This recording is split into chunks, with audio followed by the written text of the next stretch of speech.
there will be substantial deficit spending in the next year, and that's going to come with $200 billion in military spending. And I would say that is on top of the billions of dollars that Democrats increased military spending under a 1% hike in the National Defense Authorization Act late last year in December under a Democratic president. I mean, the spending just has no real break on it. And so I think from military spending of $200 billion plus the tax bill, which is $4.6 trillion, $1.5 trillion debt ceiling increase, a $1.7 trillion government funding bill, et cetera, we're spending without any breaks.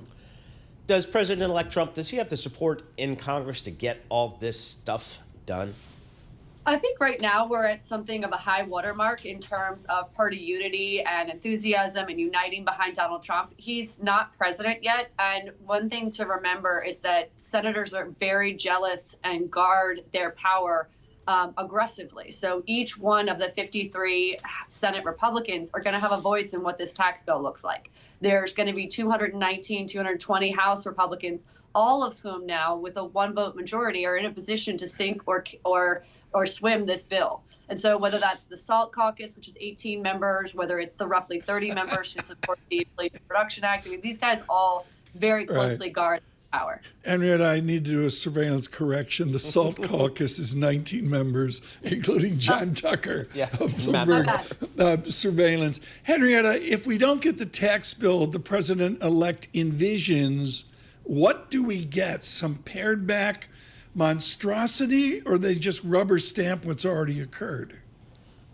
I think the worst case scenario, when I talk to Senate Republican staff and Finance Committee staff, the worst case scenario is a one-year extension of everything. That would be something that more closely resembles what we saw in 2010.